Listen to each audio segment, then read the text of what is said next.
Great morning, students. Today we will discuss our next chapter, basic writing skills. These skills helps to improve our writing, and we use this writing in written communication. We use writing in written communication. So firstly, we should know what is written communication. Written communication is the most effective mode of communication.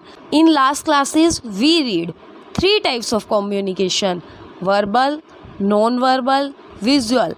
Verbal communication is further divided into two types of communication: oral communication and written communication. We already read it that written communication is most effective communication compared to others. Now it is more formal. Written communication is formal, but oral communication is informal. It helps in keeping a record of the conversation for future reference. Written communication perform on paper, and we know we can create a record of paper for our future use.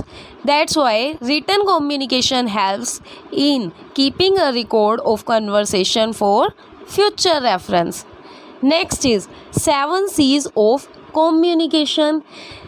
In communication, we use 7 C's of communication to make our communication effective, and these C's are, we can see in diagram. Now we will see one by one. First is clear, second is correct, third is complete, fourth is concrete, fifth is concise, sixth is consideration, seventh is courteous. Now we will discuss all these elements of communication for making a communication effective in detail. Now first one is clear element. The message should not be confusing. When sender send a message to receiver, that message should not be confusing for receiver.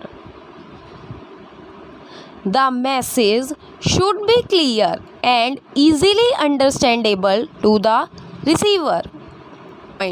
Our message which we send to receiver is in clear form and easily understandable by the receiver. If a message is understandable by only sender, then it is not effective. But if it is understandable by both parties, sender and receiver, then it will be effective. Next, the purpose of the communication should be clear to sender and receiver both. Every communication has a purpose. Without purpose, there is no communication, and it's must that purpose of communication should be clear to both sender and receiver. Next element is correct. A correct language should be used in message. Our message should be in correct language. The message should be free of any grammatical and spelling mistakes. In our message, there should be not any grammatical and spelling mistakes. Fact mentioned in the message must be accurate. We know in communication we exchange information, belief, facts, etc. And in a message, fact should be accurate. Now, next element is complete.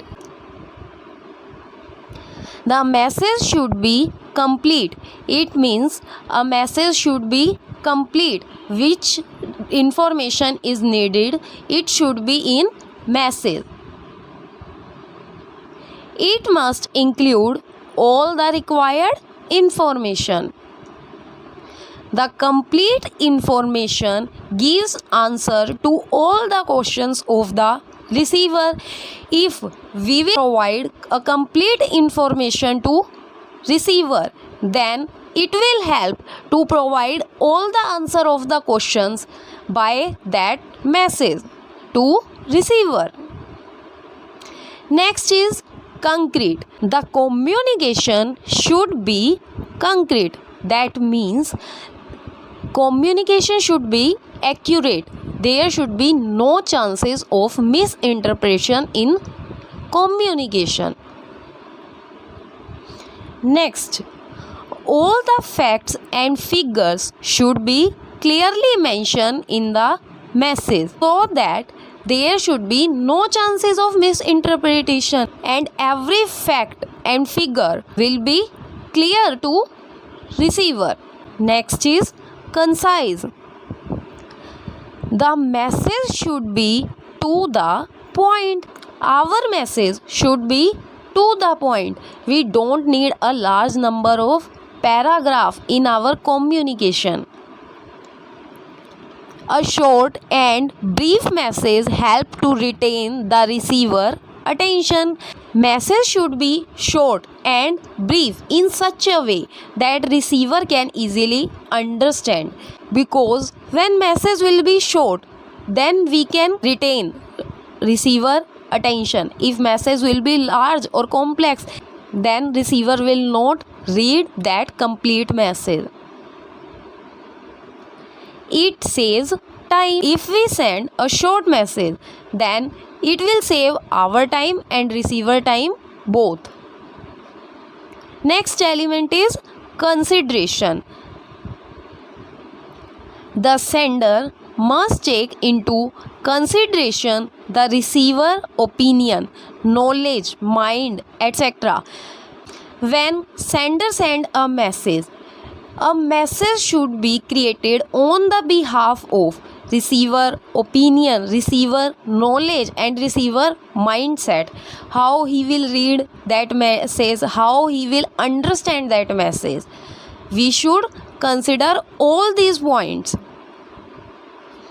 Now, it helps to make communication effectively. When we consider receiver opinion, receiver knowledge, all this in a message, then our communication will be effective. Next element is courteous. It means the sender must consider feelings and viewpoints of the receiver while drafting the message. When the sender send a message to receiver, the sender should consider receiver feeling, receiver point of view, how he will understand the message. All these points should be considered when sender send a message to receiver. The message should be positive. A message should be in such form that it will create a positive impact on receiver mind. It focus at the audience. Our message should be focused on the audience mind. Thank you students for watching this video. I hope all 7 elements of communication will be clear to you.